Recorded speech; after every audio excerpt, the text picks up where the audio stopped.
Namo Pho, Namo Fa, Namo Seng. Homage to the Buddha, homage to the Dharma, homage to the Sangha. Welcome. Welcome back to the study of the 48 methods to Nianfo, or as we call the booklet, the art of keeping the light. Last time, quite briefly, because a lot can be said, we've looked into Buddha recitation that can be practiced anywhere. And really I wanted to say a word about this, because the real intent wasn't so much about insisting on the fact that it can be done anywhere. We know that. But more, the original intent of the text is showing us that it can be done at any time, and that originally the practice was to practice it constantly. Of course, not only because we are Western practitioners, but because most of us are lay people. Even if we are clergy of priests, most of us work with families. And then we give ourselves special times of retreats, special times of practice.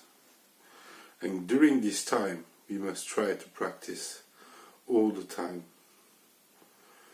So that was really the intent of the fact that it can be practiced anywhere. And of course, the text allowed us to see a lot of other things that are important. The other part that we've seen last time was fixed periods of Buddha recitation, saying that when we are not in a retreat, being able to practice all the time. When we are in our daily life, we can set ourselves times to practice, ideally 2 times to practice a day. In the original text, then, we've seen that we can practice in front of a Buddha, and that directions aren't really needed, north, south, west, east, but that we are still humans, and when we don't have even an image of the Buddha, setting something to practice and not allowing our mind to just drift from one doubt to another, we should set something in practice in this way. Before commenting next section of the text, I will just say a few words about the section of the original text that we will jump over. Number 14 of the original text is called Buddha recitation while otherwise occupied.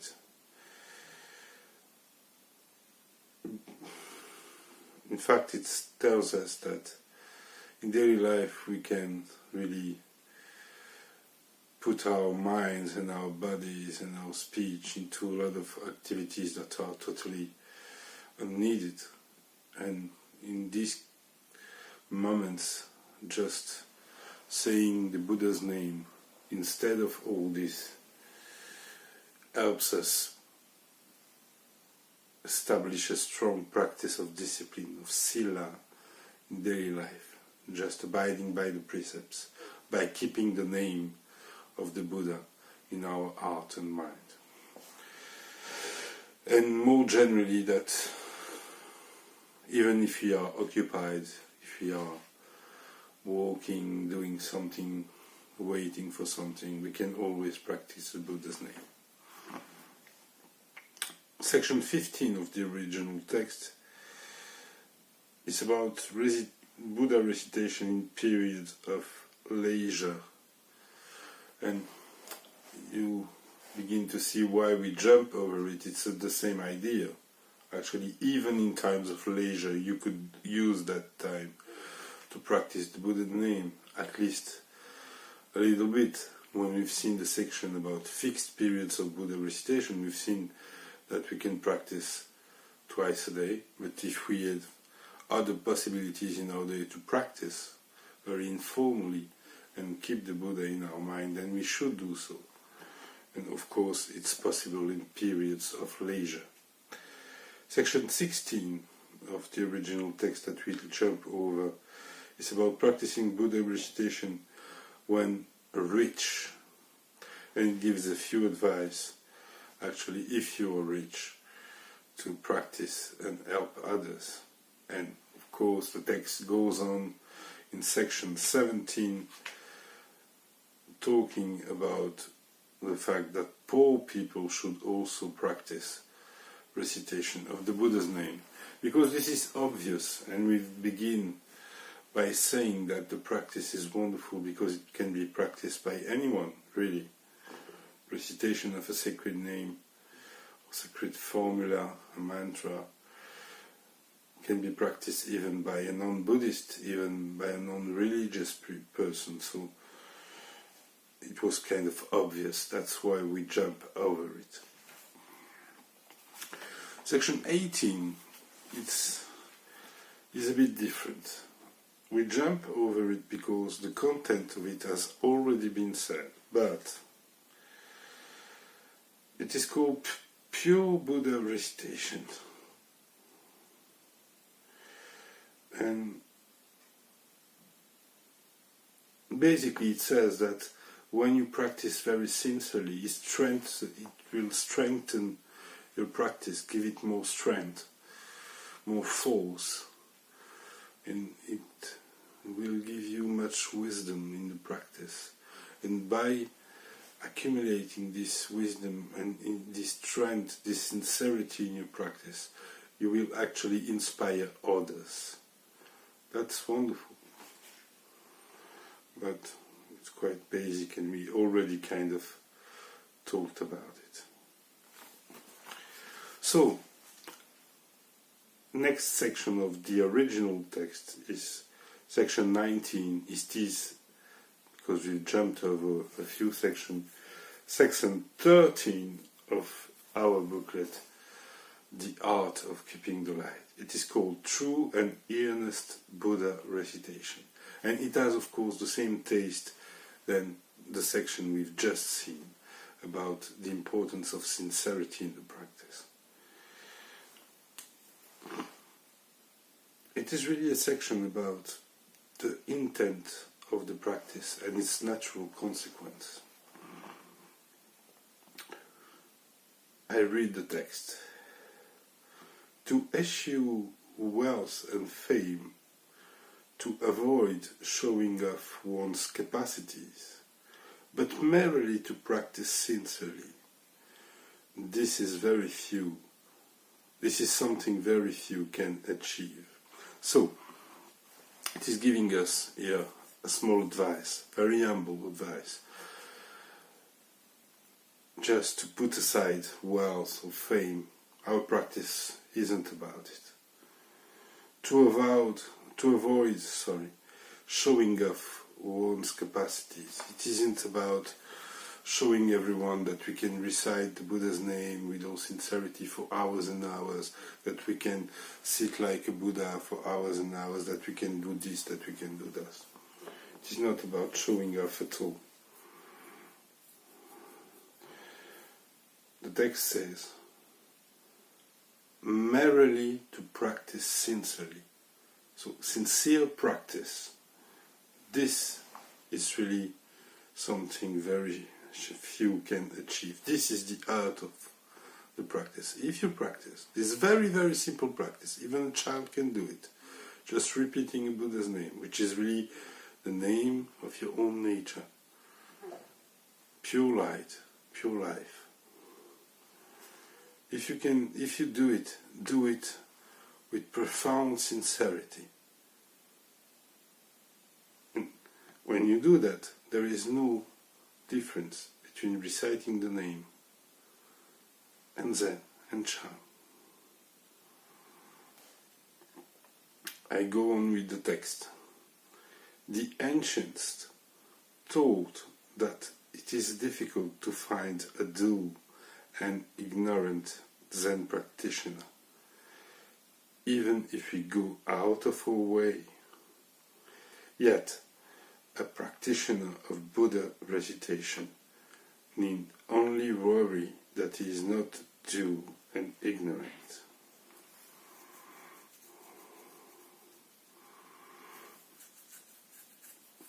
You see, practicing, especially when you practice for a long time, reading sutras, reading commentaries and Buddhist stuff, kind of gives you, it can also feed the ego, and we can be very full of ourselves in the practice. And one good thing about recitation of the name is that it has no end. You will not be given a super title at the end, nor receive any magical power or anything like that. It is really a practice of here and now. Each recitation is unique. With each recitation we say fully the names and we listen fully. With each recitation the whole world, there is creation, manifestation, destruction. With each recitation the Buddha is manifested.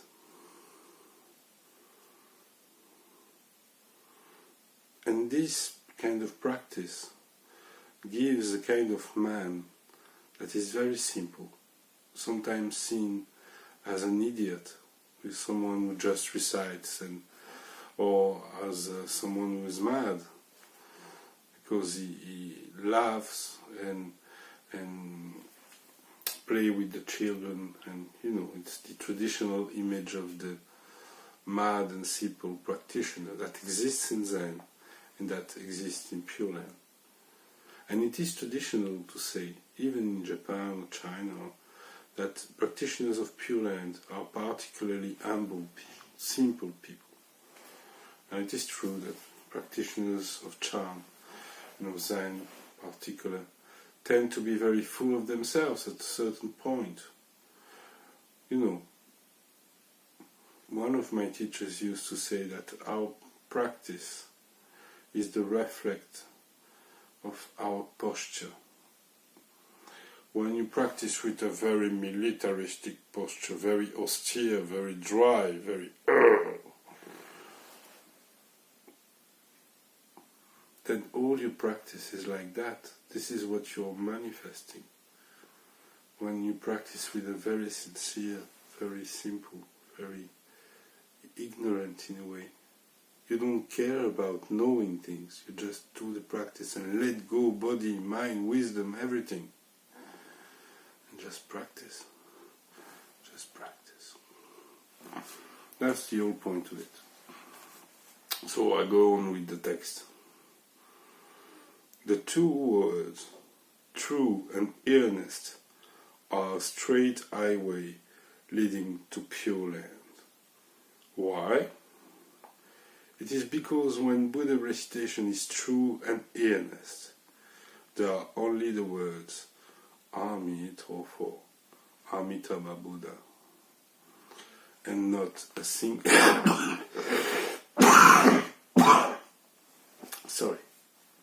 and not a single deluded thought.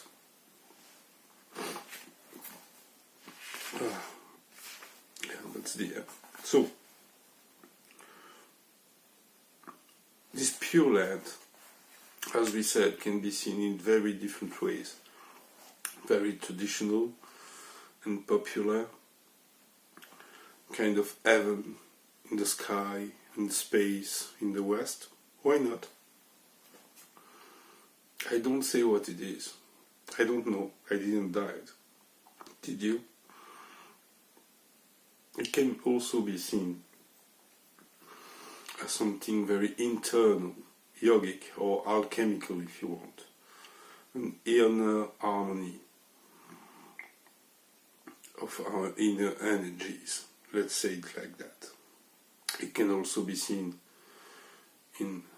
very psychological way,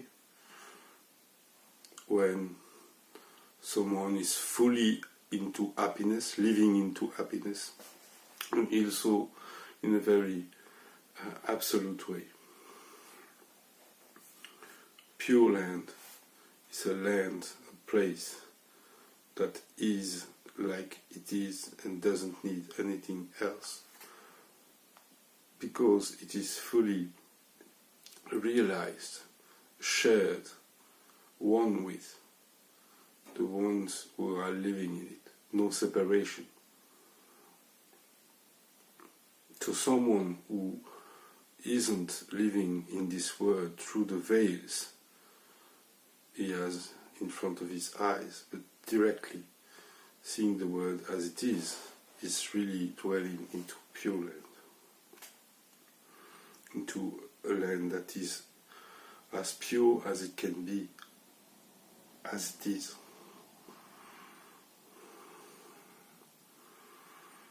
So,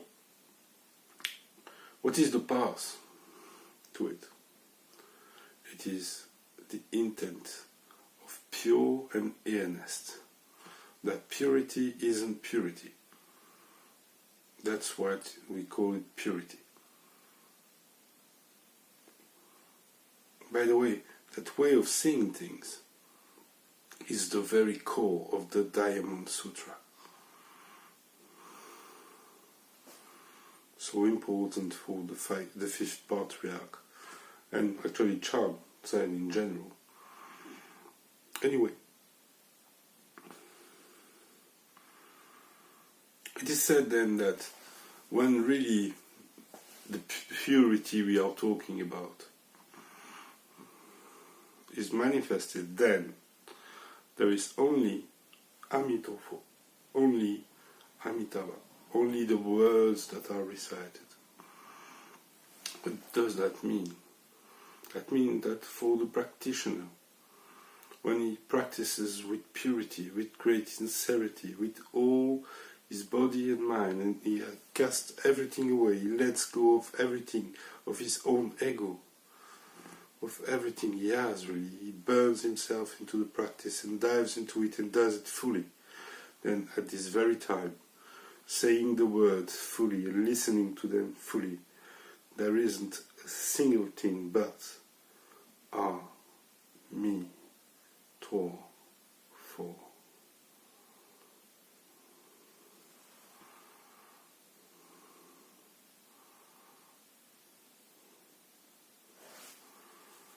That is pure practice.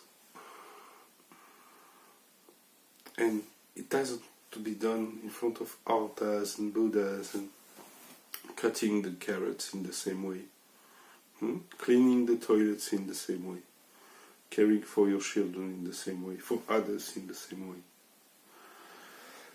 Just fully doing it, not doing it and thinking about what you are going to eat and who you are going to meet later, not doing this and no, when you are listening to someone, do it fully. When you are doing something, do it fully.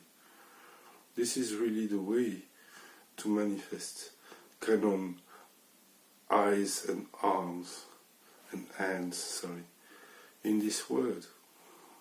Kanon means to listen to the sounds, to listen fully, to be fully attentive.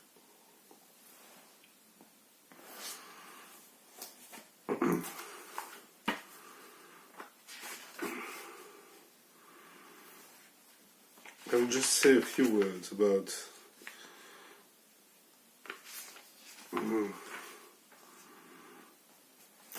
some other sections that we will jump over.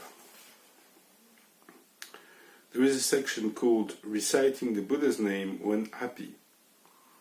I don't think that we should comment on it for very long, really. There is an interesting one called A Vow to Recite the Buddha's Name. We jump over it because we've seen faith, the importance of really being inspired through it, and to believe in, to have faith in the practice, to have faith in our Buddha nature, to have faith into it. But there is a special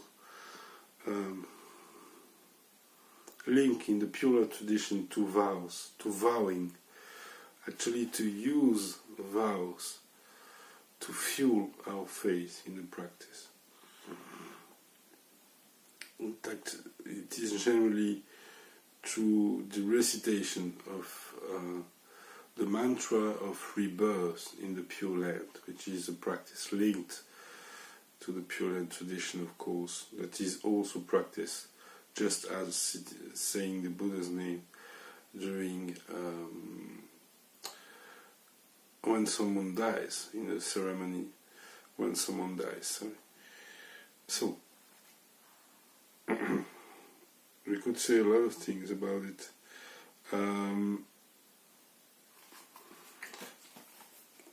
But really, that aspect will be partly seen in another part of the text, and we've already talked about it quite a bit. So, there is another section, section 22, that we will jump over, called Recite the Buddha's Name to Overcome Animosities. And basically here,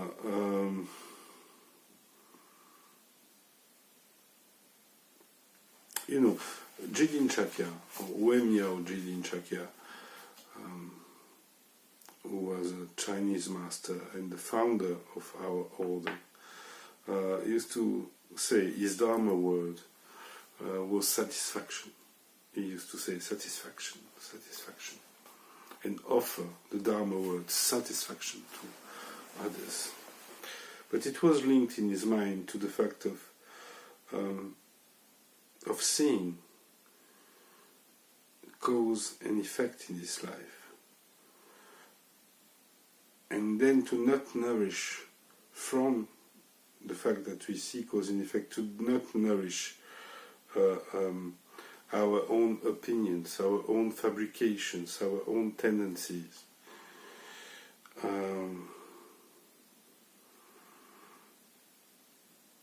And from that to act with reality itself, to act with harmony.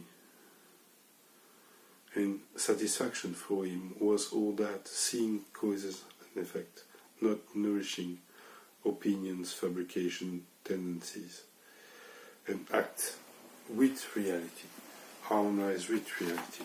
And that was really his way to overcome animosities, satisfaction. There is a line in this section that I like a lot. In the end of the section, it is said, the Buddha is all wisdom, all light, all merit, all virtue.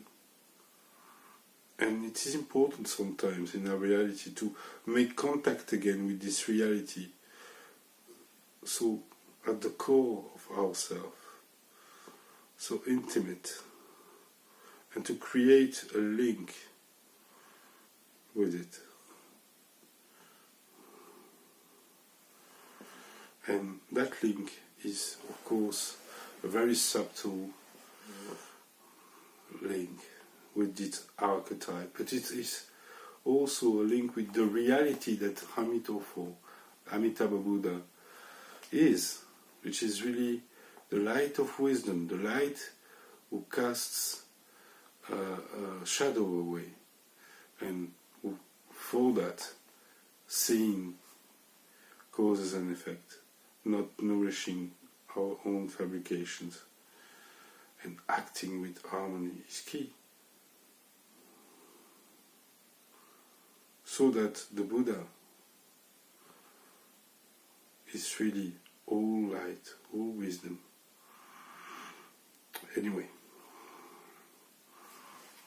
another section of the text, section 23, is called When Ashamed, Recite the Buddha's Name. So again, I won't go into this kind of teaching, and you probably know why. That being said, if you have a specific question to one of the sections that we see that are part of our booklet, The Art of Keeping the Light, because we've chosen the parts that are the more practical,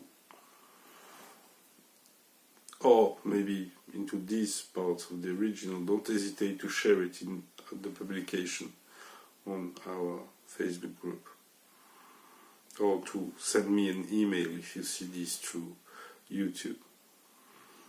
So, number 24 of the original text is called Recite the Buddha's Name in Earnest. And it goes on into something we've already seen, so that's why we jump over it. And then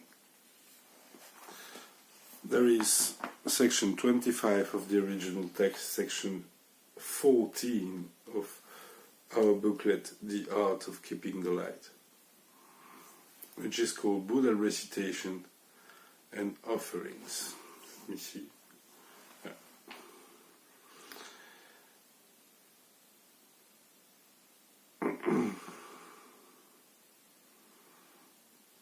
So, I read the text.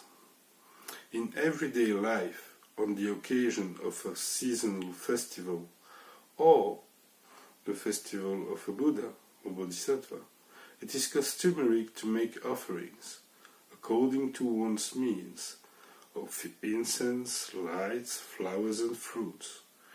However, these are merely material offerings, not real offerings of the Dharma. Dharma offerings relate to the mind, and are on a much higher plane than any material offering. And this is a very important teaching, actually, to remind us that when we do beautiful altars with lights, like this one, flowers, fruits, whatever, originally they have a signification, and actually in a lot of Mayan practices they are linked to visualizations. When we honor the Buddha through our beautiful altars, we are actually saying that we offer something. This is the meaning of offering. So what do we offer in the practice of honoring the Buddha, which is really our own nature? What do we practice? We practice wisdom. It is the light who casts things away. And we practice flowers. We give flowers, which is the full blooming of the practice of our own nature. As you see, all these are symbols. And the text says, really, the most important offering aren't the ones you do according to your needs on your altar. The most important offering is done with your mind. Again, it has something to do with the sincerity, the purity, the earnest side of your practice.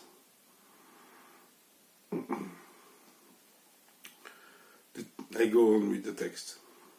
In recent times, because of the popularity of non-Buddhist beliefs, we can witness all kinds of deluded practices, such as making offerings of non-vegetarian foods on the Buddha's altar, or conjuring up ghosts and spirits in search of health and riches. Such practices are wasteful and deceptive. So, it is true that, especially through Taoist or influence, but also through Tibetan Buddhist influence, Chinese Buddhists at a certain time used what is still used in many Japanese temples, because it was brought to Japan when it was kind of okay in China, and where what Buddhists and Taoists and others do at their altar was kind of blended. They use alcohol, some use meat in their altar, and that was okay. And really, it is not okay in a practice, because it's meant to be a symbol. And we try to, when we practice, when we do retreats, to avoid eating meat and to avoid any intoxicants. And I'm saying, when we practice at home, each one can do whatever he wants with his own morality, his own way of seeing life, his own ethics.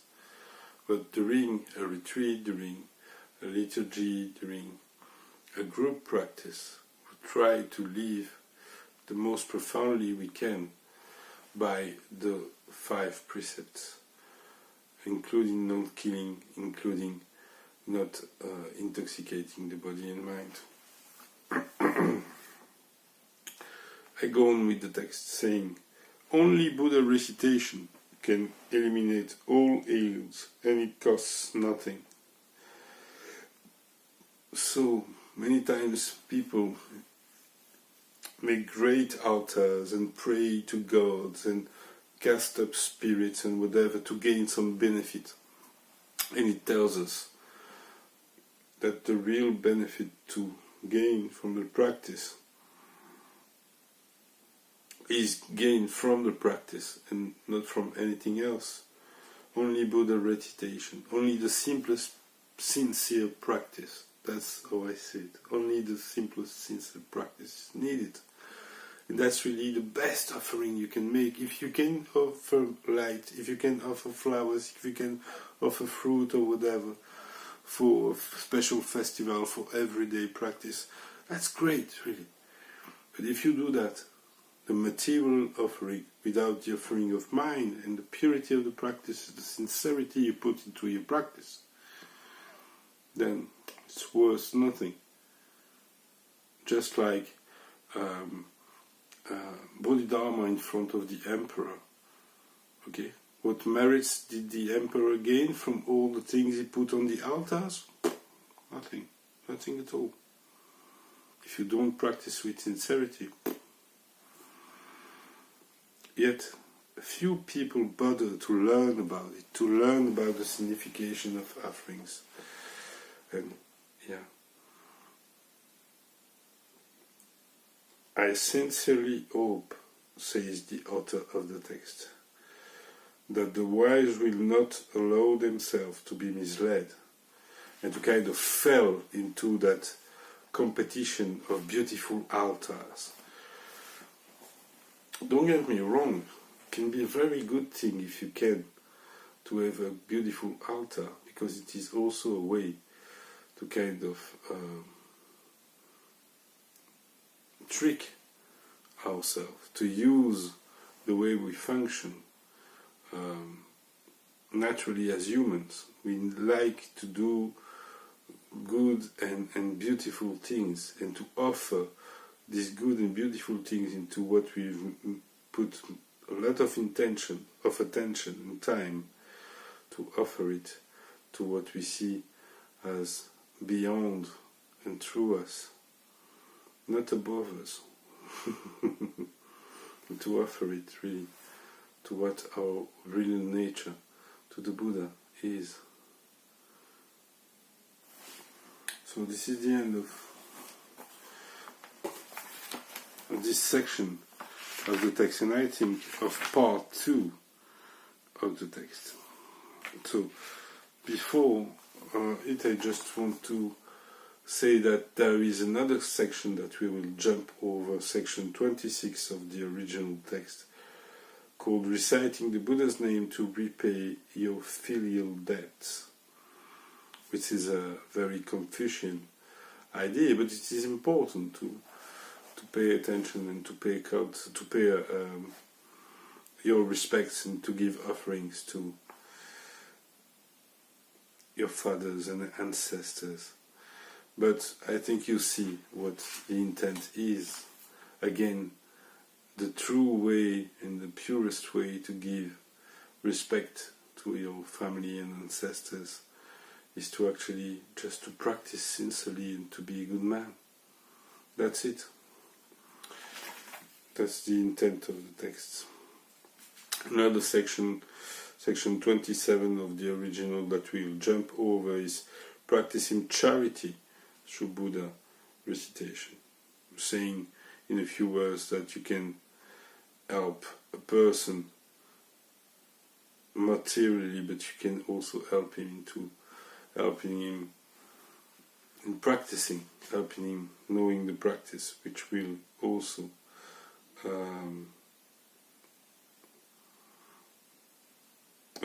giving benefit to others. And it also gives us a kind of esoteric practice, really, which can be a supplement. I actually talked about it to the breath meditation. When you are breathing, you can visualize the Buddha above your head, you receive light and are full with light, and then you all your negativity goes below you, and you give light to all beings below you. And while reciting the name, you visualize that through this light you are benefiting all other sentient beings. So that's another way. And then it will be section 28 of the original text, which is section 15 of our booklet, The Art of Keeping the Light, which is actually the first section of part 3. Very, very important part of this booklet that we will see for a next time. So thank you for your attention. I hope all these teachings help you. Amitofo.